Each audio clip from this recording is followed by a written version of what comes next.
వాక్య భాగముగా యెషయా 26వ అధ్యాయము 12వ వచనం. యెషయా 26వ అధ్యాయము 12వ వచనం చూసుకుందాము. యెహోవా నీవు మాకు సమాధానమును స్థిరపరచుదువు. నిజముగా నీవు మా పక్షమున నుండి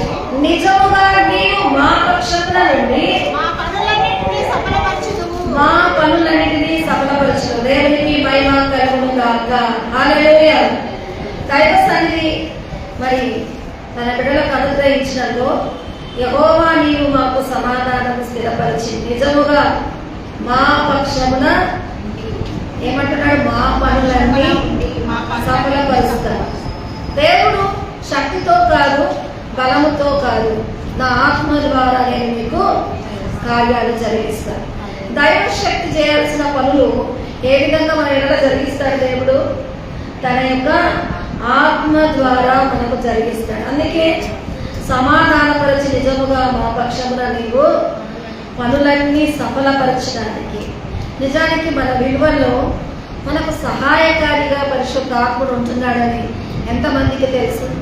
ఆమేన్. కాబట్టి దైవ సన్నిధి మన పనుల్లో మన విలువల్లో కోరుకొని ప్రార్థించే వారంగా ఉండాలి. చాలామంది మనం చేయాల్సిన వాటిని ఊహించుకొని, అబ్బా నాకు ఈరోజు ఇంత పని ఉంది, అబ్బా నాకు ఇన్ని వాటితో నేను మరి జీవించాలి, ఇన్ని పరిస్థితులు నాకు ఉన్నాయి వ్యతిరేకంగా, వీటిని ఊహించుకొని వీటి కొరకు భయపడతాం, వీటి కొరకు మనుషుల సహాయం అడుగుతారు, కానీ దేవుని పొందును సాన్నిధ్యాన్ని అడగం.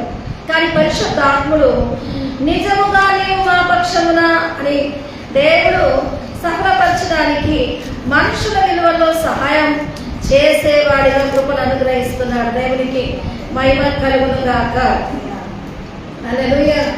నాకు ఈ మాట వింటున్నప్పుడు దేవుడి సహాయత, మరి స్త్రీగా నేను బలహీన స్థితిలో ఉంటున్నాను కాబట్టి మా కార్యాలను నువ్వు సఫలపరచు అన్నది నేను పూర్తిగా ఏకీభవించడానికి కారణమయ్యింది.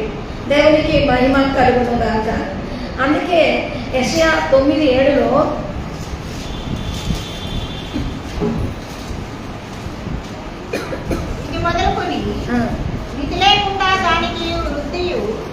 ఇది మొదలుకొని విధి లేకుండా దానికి వృద్ధియు క్షేమమును కలుగునట్లు సర్వకాలము దావీదు సింహాసనము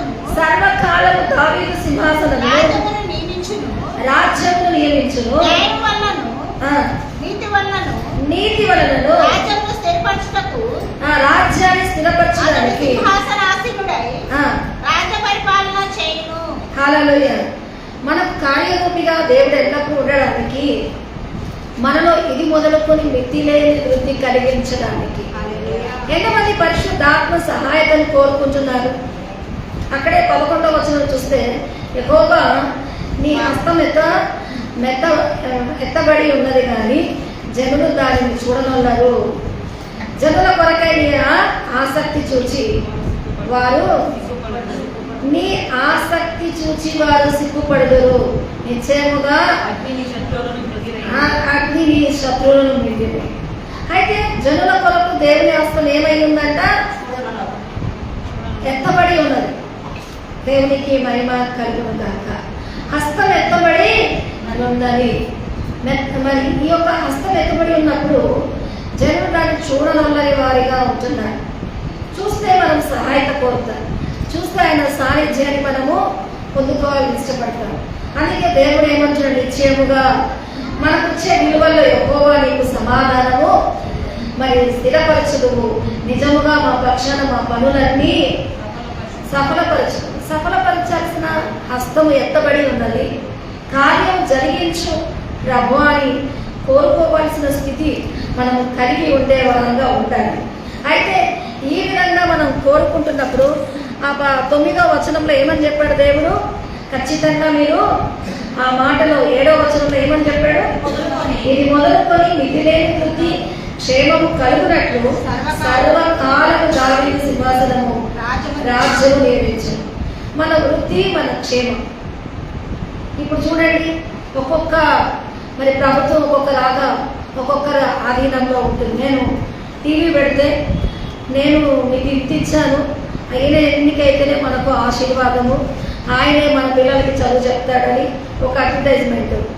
ఇంకొక అడ్వర్టైజ్మెంట్ చాలా రోజుల నుంచి నేను మన పిల్లలకి ఈ పిల్లలు ఈ బాధ్యతలు ఈ పనులు జరగట్లేదు, ఇవి మీకు సఫలపరుస్తామని ఒక్కొక్క నాయకులు ఒక్కొక్క విధంగా అడ్వర్టైజ్మెంట్ ఇచ్చి తమ పార్టీకి ఓటు వేయమని చూపిస్తున్నారు. అవునా కదా? చూపిస్తున్నారా లేదా? అవునా కదా? ఎంతమంది అడ్వర్టైజ్మెంట్లు చూస్తారు? వారు మానవులే, అధ్యక్షులైనా కూడా వాళ్ళు ఎవరు? మానవులే. వారు కొన్ని విషయాలు చేయగలుగుతారు, కొన్ని విషయాలు చేయలేరు. కానీ మనకి ఎప్పుడు ప్రభుత్వంగా ఉండడానికి ఒక వ్యక్తిని ఉంచారు. ఆయన పేరేంటి? హల్లెలూయా. ఆయన ఇది మొదలుకొని మిది లేని వృద్ధి నీకు క్షేమము కలుగునట్లు సర్వకాలము దావీదు సింహాసనము రాజ్యముగా నియమించును. మనకి ఎప్పుడు మేలు కలగాలి, ఆ వృద్ధి మనం కొనసాగించుకుంటూనే పోవాలి అని అంటే ఆయన సింహాసనం ఏం చేశాడంట? మన కొరకు స్థిరపరిచాడంట. రైతులో చెప్తాం, మనుషుల సహాయత, మనుషుల మేలు వస్తుందా రాదా? రాకపోవచ్చు. కానీ దేవుడి మేలు మాత్రం ఎప్పుడు మనం కలిగి ఉండాలని, ఆ వృద్ధి మనకు అనుగ్రహించాలని ఆయన రాజ్యం, ఆయన ప్రభుత్వం మన మీద ఎప్పుడు స్థిరపరచి ఉంచాడు. దేవునికి మహిమ కలుగును గాక. మీకు తెలుసా, పరలోకమందున మా తండ్రిలో ఏమని ప్రార్థన చేస్తారు? నీ రాజ్యం వచ్చును గాక, నీ చిత్తము. ఆమేన్. ఆయన చిత్తం పరలోకమందు నెరవేర్చినట్లు భూమి అందు నెరవేరబడాలి. అప్పుడే తన బిడ్డల యొక్క కార్యాలు సఫలం జరుగుతాయి. Praise the lord.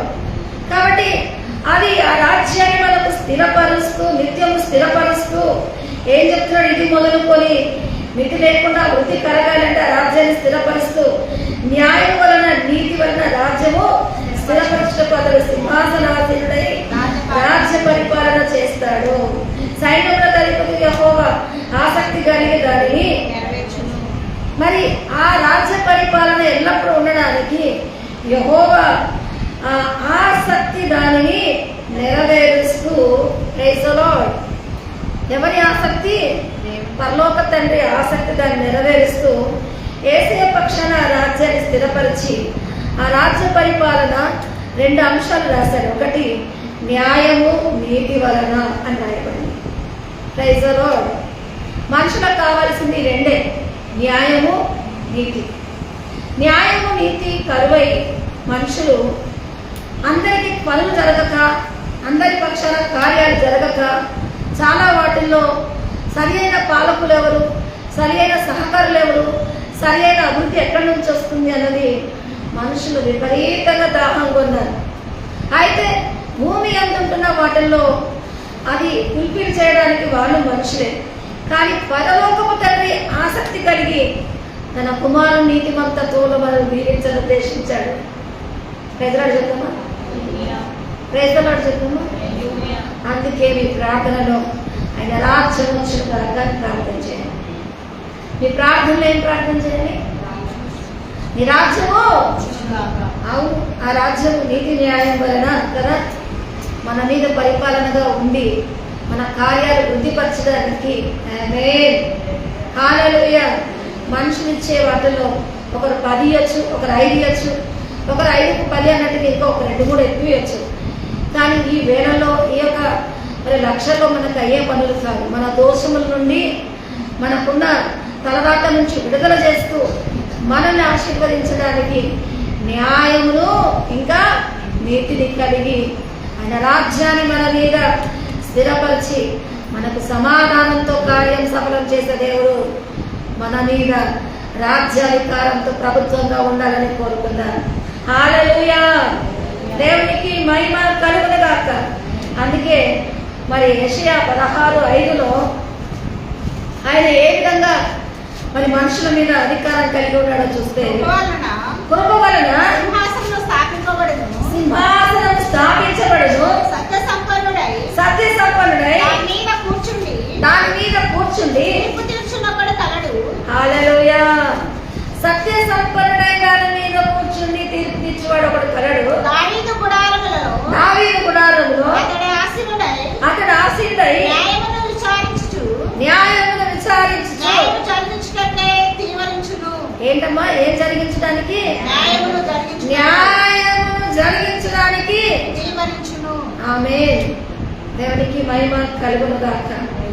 కృపా సింహాసనం వల్ల మరి స్థాపించబడుతుంది అన్నది దేవుని రాజ్యము మనకు అధికారంగా ఉండి మనల్ని ఆ సర్వ సమృద్ధిలోకి నడిపించాలి అని అంటే ఆ సర్వ సమృద్ధి ఏ విధంగా మన మీద పనిచేయాలని వాక్యం చెప్తుందంటే కృపా సింహాసనము స్థాపించబడి సత్య సంపన్నుడై దాని మీద కూర్చుని తీర్పు తీర్చువాడు. కృపా సింహాసనం. నీతి న్యాయం అంటే చాలాసార్లు భయపడతారు మనుషులు కదా. తప్పు చేస్తే నువ్వు నీతిగా బతకలేదని నేను ఖండిస్తారు. మరి దోషంగా జీవిస్తే నువ్వు న్యాయంగా జీవించలేదని నేను శిక్షకు పాత్రలు వేస్తాను. కానీ ఇప్పుడు నీతి న్యాయం వలన ఆయన రాజ్యం మన మీద స్థాపించబడుతుందంటే మనల్ని శిక్షించడానికి, మనల్ని దండించడానికి ఆ రాజ్యము ఆ అధికారంతో కాదు, దేనిని బట్టి? కృప వలన సింహాసనము స్థాపించబడుతుంది అంటారు. హల్లెలూయా, ప్రైజ్ ది లార్డ్. అది అధికారంగా కాదు, కృప వలన. నాకు ఒక బ్రదరు నాతో మాట్లాడినప్పుడు ఆ బ్రదర్ వేసే ప్రశ్నలకి ఒక పాస్టర్ అమ్మగా నేను జవాబు ఇవ్వలేకపోయాను. ఈ సమస్య, నా భార్యకి ఇంత పెద్ద దెబ్బ తగిలింది, ఏం చేయాలి అన్నది అతడు లేచి వేక్కునే మొరపెట్టుకుంటున్నా కూడా ఆ దెబ్బ తగిలిందంట. అది భార్యకేమో పెద్ద దెబ్బ తగ్గుతుందని చూపించాడు కల్లో, కానీ చిన్న దెబ్బతో అది వెళ్ళిపోయింది. అయితే పెద్ద యాక్సిడెంట్ అవుతుందని చూపించింది, చిన్న దెబ్బతో అంటే నిలబడిన చోట బండి పడిపోయింది. చిన్న దాంతో దానిని తొలగించాడు. అయితే నేను ఈరోజు నుంచి ప్రార్థన చేయండి. నా ప్రార్థన ఏమైంది? నా దేవుడు నాకు ఎందుకు మేలు చేయట్లేదు? ఇప్పుడు పెద్దదాని నుంచి తప్పించి చిన్నది కలిగింది కదా, థ్యాంక్ యూ జీసస్. ఈ చిన్నదాంతో నన్ను ముడిపెట్టావు. ప్రశ్న వాళ్ళ నుంచి వచ్చింది, జవాబు వాళ్ళ నుంచి వచ్చింది. కార్యము చేసే దేవుడు ఆ దోషానికి పట్టించకుండా చిన్న దెబ్బ వారికి తగలడానికి. పరిశుద్ధాత్ముడు చేసే మేలు కృప వల్ల సింహాసనాన్ని మనకు స్థాపిస్తాడంటే అధికారంగా దేవుడు అడుగుతున్నాడు. నేనేంటి రోజు ఉదయాన ప్రార్థన చేస్తున్నా, నాకెందుకు ఈ సమస్య వచ్చింది? నేను అప్పుడు అన్నాను, దేవుడు పై శక్తి కలిగిన వాడే, సాతాను కూడా శక్తి కలిగిన వాడే. ఈ బలాలతో తీసుకొని మనం ఎదిరించి ఏం చేయలేము. ఆయన కృపను కోరి నీ బిడ్డలుగా మమ్మల్ని జీవించమని ఆ కృపను మరి మనము అడగాల్సిన వారంగా ఉన్నాం. కానీ అధికారంగా దయ్యాన్ని దింపలేము, అధికారంగా కొన్ని ఖండించి ఎదిరించలేము. కృపను కోరుతూ. ఆమేన్. కృప ఏ విధంగా ఉంటుంది బైబిల్లో? ఎంతైనా ఆయనకి వాత్సల్యత అనుదినము నూతనంగా పుట్టుతుందంట. Praise the lord. దేవుని కృప కోరుకోవాలంటే మనము ఒకవేళ అర్హతగా అడుగుతాం, ప్రభువా నా ఇంటి కార్యం ఎందుకు చేయవు? అర్హత అనే దగ్గర మనం తెలియకుండా ఎన్నో దోషాలు చేస్తుంటాం.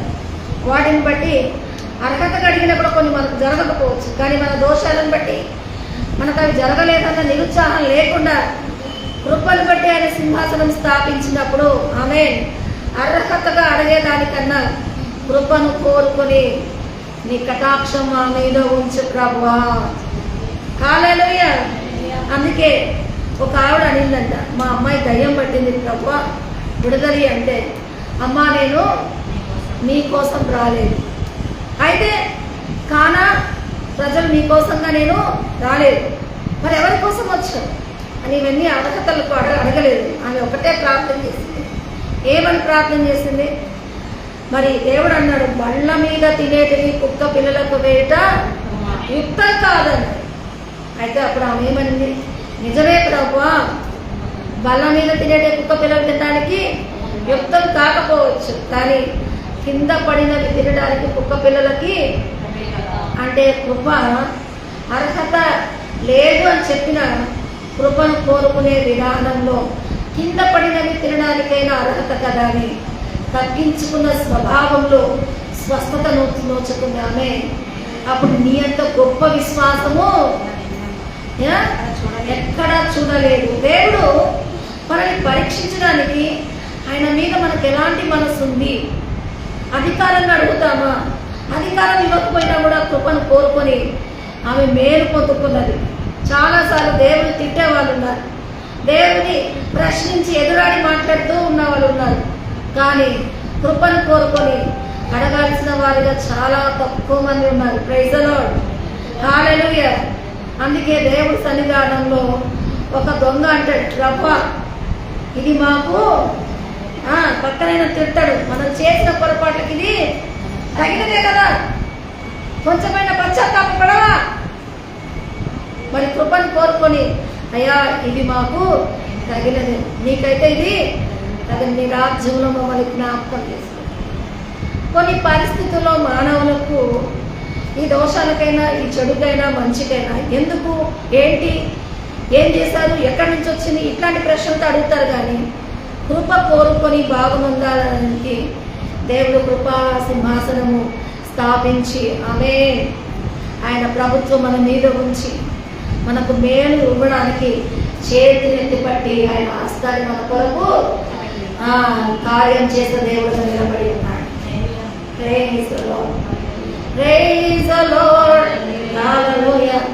కార్యం చేసే దేవుని సన్నిధిని అర్థించడం నేర్చుకోవాలి. సహాయత ఎట్లా పొందుకోవాలో నేర్చుకోవాలి. అందుకే ఆ మాటలు దాని మీద కూర్చుంది, తీర్పు తీర్చువాడు ఒకడు కలడు. దావీదు గుడారంలో అతడు ఆశీనుడై న్యాయం విచారించుచు న్యాయము జరిగించుటకై తీవరించును. ఆమె న్యాయం జరిగించడానికే తీవరించు. దేవునికి మహిమ కలుగును గాక. ఆయన దేని మీద ఆశీనుడై ఉన్నాడు? దావీదు గుడారంలో కృపా సింహాసనం మీద ఆశీనుడైంది. కృపను బట్టి నా బిడ్డలకు ఔదార్యత కలిగిస్తూ ఆ మేలు ఇవ్వాలని ఉద్దేశించాడంటే. హల్లెలూయా. ఇక్కడ లా చేస్తున్న అమ్మాయి ఇక్కడ ఉంది. అధికారపూర్వకంగా నేను చెప్పాను, మా అమ్మాయి రాగానే నేను 125 మా ఆయన మీద కేసు వేస్తాను, మెయింటెనెన్స్ నాకు ఇవ్వాలి అని నేను అన్నాను. నేను ఒక దగ్గర చూశాను, భర్తల మీద ఎట్లా కేసులు వేయాలి అన్నది. వాళ్ళ జీతాలు ఇవ్వకపోతే ఈ కేసు వేస్తే డబ్బు వస్తుంది, కానీ భర్తల మీద కేసు వేసి మాకు ఇవ్వాలన్నది మరి కేసు నేర్చుకుంటున్నారు. ఏదేస్తే ఎవరికి ఎక్కడ సాధించుకోవాలో నేర్చుకుంటున్నారు. కృప అన్నది ఒకరిని రాబట్టుకుని ఆ ప్రేమను బట్టి వారి దగ్గర జీవించడానికి. హల్లెలూయా. ప్రేమతో ఇతన్ని గెలవాలన్నది తెలియదు. హల్లెలూయా. Praise the Lord. ప్రేమతో గెలవాలి అని అంటే మరి వాదనలు మనకిచ్చిన అధికారాలు కాదు. ఆమేన్. మరి అందరికీ తెలుసు సామెతల్లో ఆమె ఎట్లా చేసిందట, ఎంతో బలముతో పనిచేస్తూ మరి గుణవతి అయిన భార్య దొరుకుట అరుదు. ఆమె ప్రేమతో ఆమె చేసే మరి కార్యాలతో కుటుంబాన్ని, సమాజాన్ని మరి విలువల్ని గెలుచుకొని మరి దేవుడి ద్వారా కూడా ప్రశంస పొందుకోవడానికి హల్లెలూయా ఆమె చేసిన దానికి యెహోవా మరి ఆమె హెచ్చించబడిన దాంట్లో ఆమెను కొనియాడబడిన స్త్రీగా ఆశీర్వదించాడంట. Praise the Lord. అధికారంగా అనేది చాలా మంది మరి ఇప్పుడు మనకు అన్ని లీగల్గా అధికారంగా తెలిస్తే మనం కేసులు వేయచ్చు, కానీ ప్రేమ ద్వారా జయించాలంటే కృపా సింహాసనము మనందరిని కటాక్షించి ఔదార్యంతో మన విలువని నెరవేర్చే దేవుడు మన పక్షాన రాజ్య మహిమగా ఉన్నాడంటే 1 కొరింథీ 15:10 చూస్తే, అయినను నేను ఏమై ఉన్నానో 15:10 అయినను నేనేమై ఉన్నాను అది దేవుని కృప వలనే అయ్యున్నాను మరియు నాకు అనుగ్రహింపబడిన ఆయన కృప నిష్ఫలము కాలేదు నా కృప నిష్ఫలము కాలేదు కానీ వారందరికంటే నేను ఎక్కువగా ప్రయాసపడినది నేను కాదు నాకు తోడైన దేవుని కృపే. ఆమేన్. చూడండి, ఎక్కువ పని చేశాడు, ఎక్కువ కష్టపడ్డాడు, ఎక్కువ ప్రయాసలు వచ్చాడు, కానీ తన స్థానాన్ని ఎక్కువ అన్న స్థానాన్ని చెప్పుకుంటూ ఎవరిని బట్టి చేస్తున్నాడని చెప్పండి భక్తులు, అపోస్తలుడైన పౌలు. ఆయనను నేను ఏమై ఉన్నాను అది నేను ప్రయాసం వచ్చింది కూడా ఎవరి వల్ల అని చెప్తున్నాడు. మీరందరూ చెప్పగలుగుతారా? హల్లెలూయా.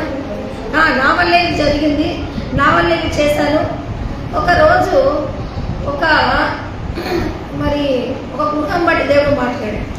నా వల్ల నా వల్ల నా వల్ల అంటే మరి అది బద్దలైపోతుంది ఇల్లు. నా వల్ల అన్న స్థానము వచ్చి బద్దలు అయిపోతుందని దేవుడు చూపించాడు. కొన్ని చూపించినప్పుడు నేను వాళ్ళకి చెప్పలేకపోయాను. ఎందుకంటే మన కష్టాలు, మన ప్రయాసం వచ్చింది, మన డబ్బులు, మన విలువలు కలిగినప్పుడు నా వల్ల మా వల్ల అన్న స్థానాలు మనం ఇల్లు కట్టినా కానీ, ఏదైనా పనులు చేసినా కానీ, ఏదైనా ఒక ప్రయాసం వచ్చిన వాటిల్లో మన అన్న ఒక స్థానాన్ని మన ప్రయాసం ఎత్తిపట్టాలని చూస్తాం. కానీ ఆ ప్రయాసం కూడా దేవుడు కృప ఇస్తేనే కదా అమ్మ చేస్తాం. క్రైస్తవులు అవును, ఈరోజు బొందిలో ప్రాణం జీవాన్ని ఆ కృపనిచ్చి ఈ స్థితికి నేను యోగ్యపరిచాడంటే హల్లెలూయా. అయితే అవన్నీ చెప్తూ ఇవన్నీ ఎవరి వల్ల నేను సఫలపరుచుకున్నాను? ఆమేన్. చూడండి, భక్తుడు దైవికమైన స్థానాన్ని ఎత్తిపట్టాడు, ఆయన కృపను ఎత్తిపట్టాడు. ఈయన చేసిన పనులు ఎవరి వల్ల కేంద్రీకరించాడు? దేవుని వల్ల అని చెప్తూ అవి చెప్పడానికి కారణంగా ఉంటున్నాడు. మరి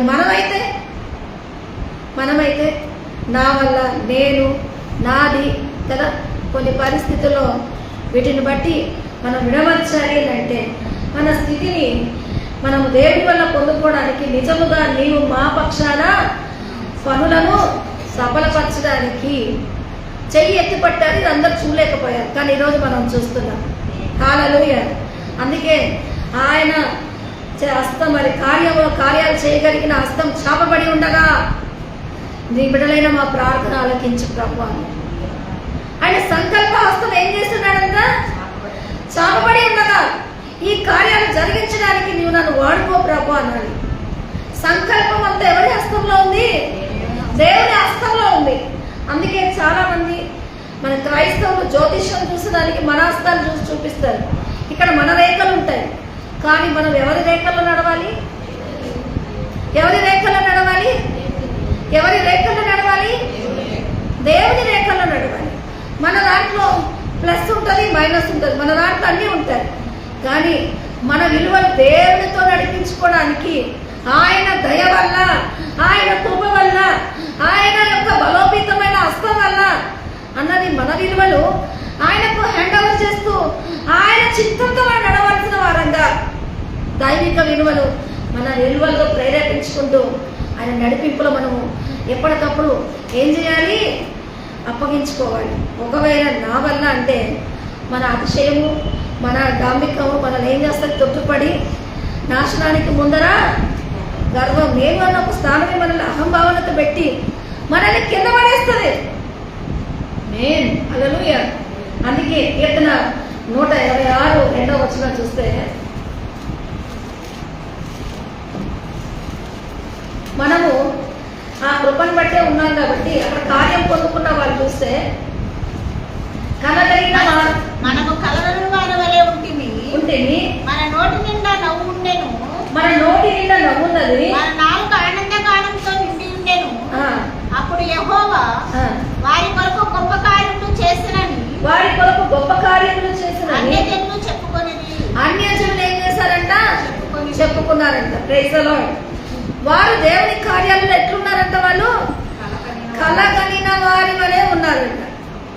నిజంగా కొన్నిసార్లు దేవుడి చిత్తము మన మీద ఉంటే, నేను భక్తుడు చెప్పాడు 52 దినాల్లో చర్చి కట్టారు. ఎవరు కట్టారు? ఎవరికైనా గుర్తుందా? సతీష్ కుమార్ గారు కట్టారు. చాలా పెద్దది. ఇన్ని రోజుల్లో దేవుడు కట్టడానికి మరి ఆ కృప ఆయనకు తెరిచాడు.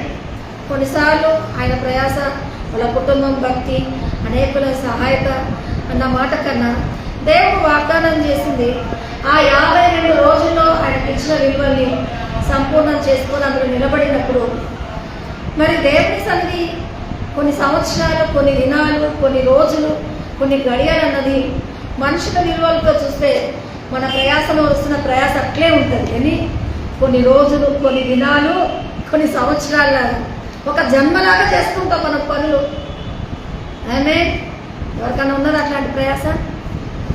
నేను ఒక్కొక్కసారి మనము ఆత్మతో ఉండి దేవుని సన్నిధికి రావాలి అంటే నేను గబగబ వంట చేస్తూ వాక్యం చూసుకొని వాక్యం ఫీల్ అవుతూ వంట చేస్తుంటే ఆ వంట నేను చేసాక తెలియదు. అది నేను జరిగించడం తెలియదు. ఇక్కడ వాక్యం చెప్పాలి, చర్చ నడపాలి, ఈ ఊహలోనే ఉంటాను కాబట్టి ఇంటికి పోయినాక అది టేస్ట్ ఉంటుంది, ఇక్కడికి వచ్చినాక వాక్యంతో నింపబడి ఇది మనసు మాధుర్యంగా ఉంటుంది. అయితే ఇంట్లో పనే చేస్తూ ఇంటికే మనకి ప్రయాసం వచ్చి ఆ రోజు ఏ దానికి కట్టుబడకుండా ఇంటికే పరిమితంగా ఉంటే ఆ రోజు ఒక దినం ఏమవుతుంది, ఒక జన్మలాగా సాగదీస్తూనే ఉంటాను. ఇది నా ఎక్స్పీరియన్స్లో నేను చూశాను. స్త్రీగా మీ విలువలో కూడా ఆయన చిత్తం ఉంటే, అందుకే పరిశుద్ధాత్ముడు అంటున్నాడు, యెహోవా ఇల్లు కట్టించని ఎడలా మరి యెహోవా కట్టాలని ఎంతమంది కోరుకున్నారు? ఆయన కడితే ఎట్లుంటుందంటే మీరు కనగలిగిన వాని వలె మీ జీవితం ఉంటుంది. ఎక్కడి నుంచి వస్తుందో, ఎక్కడి నుంచి పోతుందో, ఏది జరుగుతుందో, ఆ కిటికీలు పెట్టాలా, తలుపులు పెట్టాలా, ఈ సున్నాలేయాలి, ఇవన్నీ ఎట్లా జరుగుతాయి అన్నది నీ ప్రయాస. నువ్వు తీసుకొచ్చింది, నువ్వు పెట్టింది, నువ్వు చేసింది, నీ జన్మలాగా నీకు నీ సంవత్సరాల తర్వాత అది అవుతుంది. కానీ దేవా నిన్ను బట్టి మేము చేయాలి అంటే తన ప్రియులు నిద్రించుకున్నది ఆయన పలికిస్తాడు. కళ అంటే ఏంటి? కళలు అంటే నువ్వు పడుకోవాలి, కళలు అన్నట్టుగా నీ పనులు జరుగుతాయి. తన ప్రియులు నిద్రిస్తుండగా ఆయన వారికి ఇచ్చుచున్నాడు. ఆమె తన హస్తము మిరాకిల్ మనం జరుగుతూ ఉంటుంది.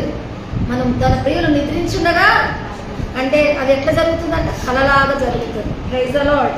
అందుకే మీకు కలలాగా అది జరుగుతుంది అని చెప్తున్నప్పుడు మరి అప్పుడు మనము యెహోవా మనకు గొప్ప కార్యం చేశాడని మన నోటి నిండా ఏముంటుందంట? హల్లెలూయా, హల్లెలూయా. అందుకే కొన్నిసార్లు నా నీతిని, నా రాజ్యాన్ని, నా మహిమను మీరు వెతకండి. నాకు చాలాసార్లు మేము మందిరాన్ని కట్టినట్టు మాకు చూపిస్తాడు. అయితే ఏదో కొంచెం పని ఉన్నట్టు, ఇంకో కొంచెం ఉన్నట్టు, ఇంకో కొంచెం కన్స్ట్రక్షన్ ఉన్నట్టు చూపిస్తాడు. అసలు మాకు స్థలమే రిలీజ్ అవ్వలేదు. ప్రభువా నువ్వు మాతో ఆడుకుంటున్నానైనా, మా ఆశలతో ఆడుకుంటున్నానైనా, మాకు కళలు చూపిస్తున్నానైనా. ఒకరోజు అనిపించింది, ప్రభువా మేము చేసే ప్రార్థనలో ముందు కట్టబడితేనే ఇక్కడ నుంచి రిలీజ్ అవుతుందని మాకు తెలుసుకున్నాం. హల్లెలూయా. నువ్వు చేయాల్సింది ముందు ఎక్కడ కట్టాలి? దేవుని యొక్క ప్రార్థనలో వాటి సంపూర్ణత చేస్తే శారీరకంగా నువ్వేం చేస్తావు? నిమిషంలో వాటిని స్వతంత్రించుకుంటావు. Praise the Lord, praise the Lord, praise the Lord, praise the Lord. Hallelujah, హల్లెలూయా.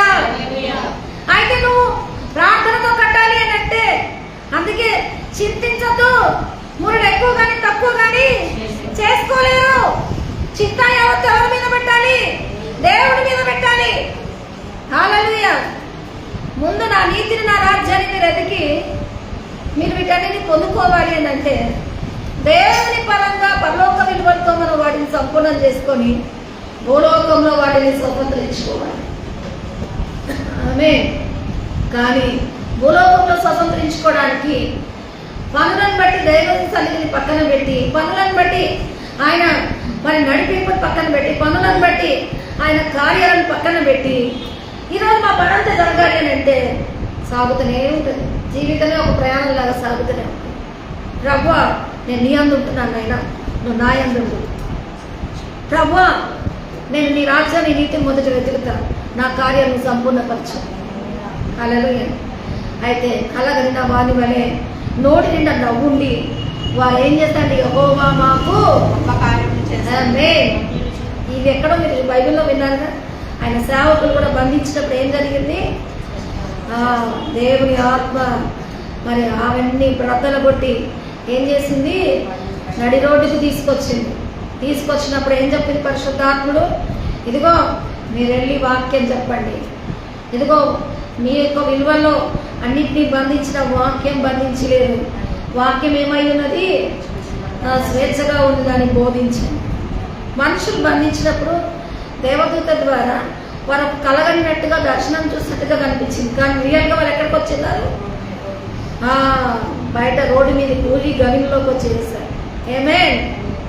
మీరు మళ్ళా వెళ్ళి నా వాక్యాన్ని బోధించండి. శక్తితో బలముతో కార్యాలు చేయాలి అన్నది మన శక్తి సామర్థ్యాలను కాకుండా దేవుని కార్యాలతో అన్నది ఆయన హస్తానికి మరి ప్రేరేపిస్తూ నీ వల్లనే నేను పొందుకోవాలి. నువ్వు నాకు నా యొక్క కుటుంబాన్ని కట్టు, నువ్వు మా విలువల్ని కట్టు, నువ్వు మా జీవితాన్ని కనికట్టు, మా పక్షాన కృప అనుగ్రహించు అని ప్రార్థన చేసుకుంటే దేవుడు మీ పక్షాన కార్యము జరిగించడానికి మరి వారు కలగలిగినట్టుగా ఉన్నది కనుక అక్కడ చదువుకుందాము. 131వ కీర్తన 19వ వచనంలో, నీ యందు భయభక్తులు గల వారి నిమిత్తము నువ్వు దాచి ఉంచిన మేలు ఎంతో గొప్పది, నరుల ఎదుట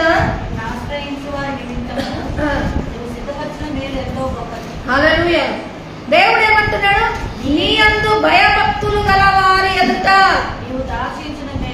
ఆమె దేవుని సన్నిధికి రాకుండా దైవిక విలువల్లో ఉంటున్నాయి కాకుండా మనం ఏం చేస్తున్నామంటే ప్రయాసంలో వచ్చి మనం వాటిని సంపూర్ణం చేసుకోవాలి అన్నది మన విలువలో జీవితం ఒక ప్రయాసలాగా మార్చుకుంటున్నాడు. కానీ దేవుడు ఏం చేస్తున్నాడు?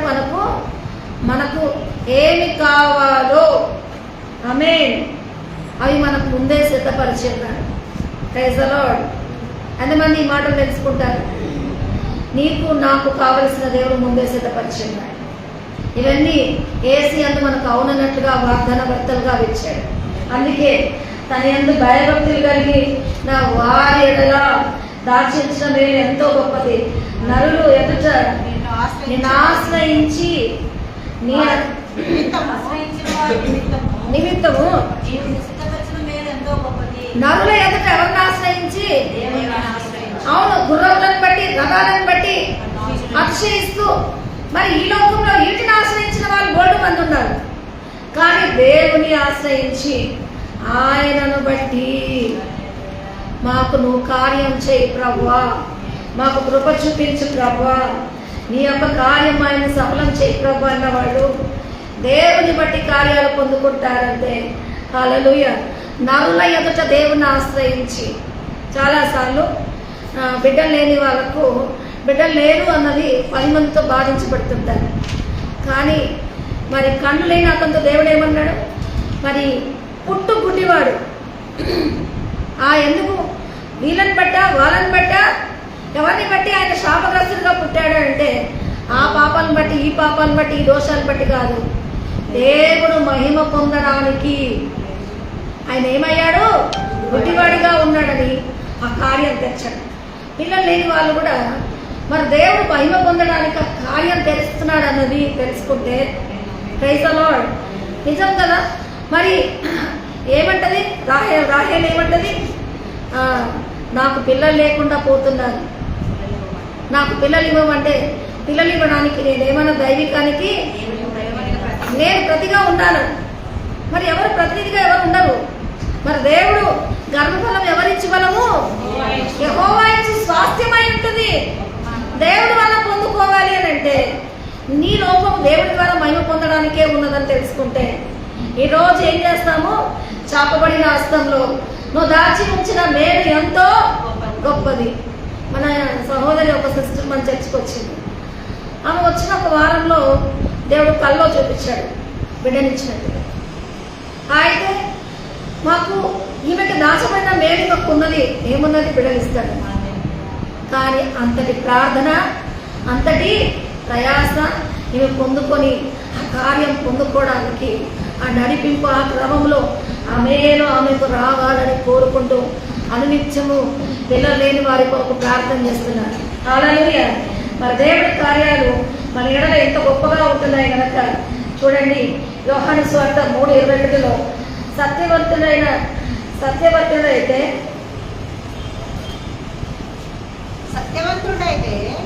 తన క్రియలు దేవుని మూలంగా చేయబడి ఉన్నాయని ప్రత్యక్షపరచబడినట్లు వెలుగునొద్దకు వచ్చును.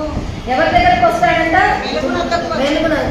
నిజానికి సత్యవర్తుడైతే తన క్రియలు ఎవరి మూలంగా? దేవుని మూలంగా చేయబడి ఉన్నవని. నీ వల్ల దాచబడిన మేలు ఉన్నాయి. కానీ ఈరోజు సత్యవర్తనుడైతే అంటే దేవుని వలన వచ్చింది మాకు కావాలి, ఈ మేలు ఆయన ద్వారా మేము పొందుకుంటాం, ఆయన మాకు సమాధానం ఇవ్వాలి అన్నవాడు ఎక్కడికి వస్తాడు? దేవుని సన్నిధికి వచ్చి అర్పిస్తూ ఉంటాడు. ప్రభువా నీ కార్యాలు మాకు జరిగించు అయ్యా. అమ్మగారు మేము చర్చగా మేము ఏం కట్టుకుంటున్నాం, ఇల్లు కట్టుకుంటున్నాం, ప్రార్థన చేయి. అమ్మగారు మాకు డబ్బు ఆగిపోయింది, ప్రార్థన చేయి. అయ్యా మాకు ఈ విలువలు రావాలని మీరు ప్రేయర్ చేయండి. దేవుడి సన్నిధికి వచ్చి అర్థిస్తాడు సత్యవర్తుడు అయితే. హల్లెలూయా.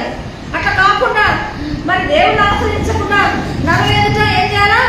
దేవుని ఆశ్రయిస్తే దాచబడిన మేలు వాళ్ళు పొందుకొని వారు దేవునికి మహిమకరంగా ఉండడానికి ఆ మేలు ఏం చేస్తాడు? దేవుడు జరిగిస్తాడు. అయితే మరి అలాంటి కార్యాలు నాయన జరిగించని సత్యవర్తుడైతే ఆమేన్.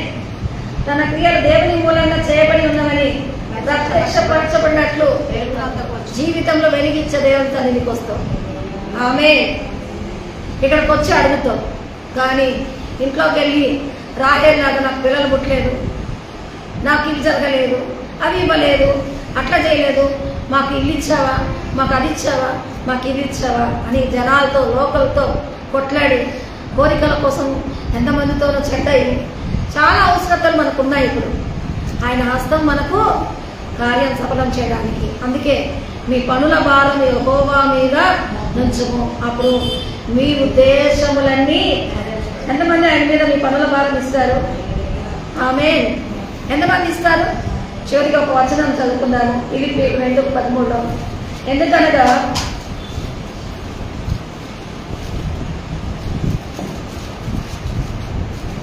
ఎందుకనగా మీరు నిశ్చయించుటకును కార్యసిద్ధి కలగజేయుటకును తన దయా సంకల్పం నెరవేర్చడానికి మీలో కార్యసిద్ధి కలగజేయవాడు దేవుడే. అవును, హల్లెలూయా. కాబట్టి ఎందుకనగా నిశ్చయించుటకును కార్యసిద్ధి కలగజేయుటకును దయా సంకల్పం నెరవేర్చుటకును కార్యసిద్ధి కలగజేయవాడు దేవుడే. ఈ ఇచ్చయించుట మనకు అనుగ్రహించాలని కార్యసిద్ధి అన్నది ఆ పని జరగడానికి ఎవరి దయ రావాలి? ఎంతమంది ఒప్పుకుంటారు? యెహోవా మన జీవితాలు కట్టకపోతే మనం వర్ధిల్లం. కాబట్టి నీ వలన ఈ కార్యం కావాలి అని ఎవరి ఆమోదంతో పొందుకోవాలి? దేవుని ఆమోదంతో. కాబట్టి కార్యం చేయడానికి ఎవరి దగ్గరకు రావాలి? దేవుడి దగ్గరకు వచ్చి, నీ వల్ల మేము మేలు పొందుకుంటున్నాను, నువ్వు మా యొక్క కార్యం సఫలపరచు, మమ్మల్ని దీవించు, మా కొరకు కృప చూపించు, ఈ లోపాలతో ఉంటున్నారు, ఇది మాకు సరిచేయి, మా యొక్క నీ కృప అనుగ్రహించునైనా అని కోరుకుంటూ ప్రార్థించడానికి, కార్యసిద్ధి కలగజేసే దేవుని సన్నిధిని ప్రాధేయపడుతూ మా యొక్క కృప చూపించమని. హల్లెలూయా. ఆయన మాకు కార్యం సఫలం పరచమని. మరి ఆయన సన్నిధి మనం ఏం చేయాలంట? అర్థించి ప్రార్థించే వారంగా ఉండాలి. దేవునికి మహిమ కలుగును గాక. హల్లెలూయా, హల్లెలూయా, హల్లెలూయా. కాబట్టి దేవుడు కార్యరూపిగా, మరి ఇచ్చేయించువాడిగా, కృప చూపించువాడిగా, అడుగు వాటి కంటే ఊహించు వాటి కంటే అత్యధికంగా అనుగ్రహించి ఆయన సన్నిధి మన మీద, చాపబడిన హస్తం మన మీద కార్యం సఫలం చేయడానికి ఆ సమాధానముతో మనల్ని నింపి, మరి ఇప్పుడు మనందరి విలువల్లో ఏమేమి మన కొరతలు ఉన్నాయో అవి దేవుడు ఫుల్ఫిల్ చేయడం కాక. ఎంతమంది నమ్ముతున్నారు? ఎంతమంది విశ్వసిస్తున్నారు? ఎంతమంది నడిపింపు కోరుతున్నారు? ఆ కార్యసిద్ధి నాకే మాకు దయచే అన్నవాడంతా ఈ వాక్యాన్ని ఏకీభవిస్తూ ఆమేన్ ఒక కలగలిగిన రీతిగా దేవుడు మీ కార్యాలు జరిగించి మిమ్మల్ని దీవించి ఆశీర్వదించను కాక. ఆమేన్. అందరి కాలం హల్లెలూయా. కార్యము సఫలము చేసే నీవు మహిమ ఘనత కృషి చేత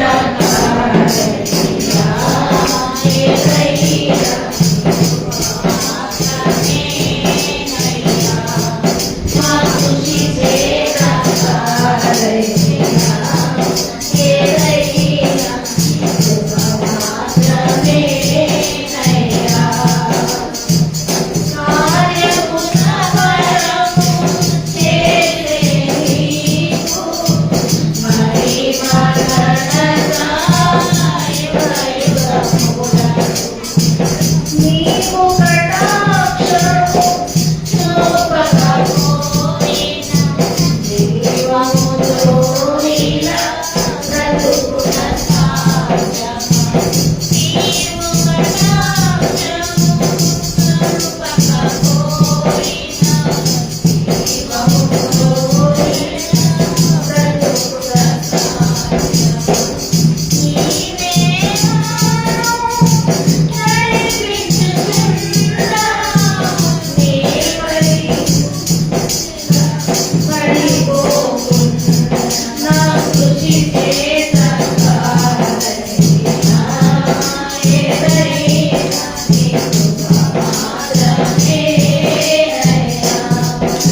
ఆత్మతో చేస్తానన్న దేవుని హస్తము, ఎత్తబడిన ఆయన హస్తము మాకు కార్యం సఫలం చేసి మమ్మల్ని సమాధానంగా జీవింపజేయడానికి, మా జీవితాలను కట్టే, ఈ సృష్టికే పేరు పెట్టిన, ఈ సృష్టినే సృష్టించి చీకటి నుంచి వెలుగు కమ్మని పలికిన దేవుడు సరిగి మా మీద కూడా కటాక్షిస్తూ తన క్రియలు జరిగించడానికి ఆయన నడిపింపు, ఆయన హస్తాన్ని, ఆయన యొక్క కార్యం చేసే, సఫలం చేసే ఆయన యొక్క మరి కృపను కోరుకుంటూ కాలంలో ఎంతమంది ఏకీభవిస్తున్నారు వారందరినీ దేవుడు తాకుతున్నారు. వారి శక్తితో మరేమీ చేయలేదు. దేవుని ఆత్మ ద్వారా జరిగించాల్సిన వాటిలో ప్రయాసను వరుస్తూ, అందుకే నిత్యము మా కోసం ప్రేయర్ చేయండి సిస్టర్, మా అప్పుల కోసం ప్రేయర్ చేయండి సిస్టర్, ప్రయాసను వరుస్తున్న మా విలువల కోసం, మా పిల్లల పెళ్లిళ్ళ కోసం, మా కుటుంబాల కోసం ప్రార్థన చేయండి. గోజాడుకుంటూ ఆయన సన్నిధిని బట్టి నువ్వు చెయ్యి ప్రభు, ఏసే భవిష్యత్తు ఇచ్చే సన్నిధి నీ దగ్గర ఉంది నాయన.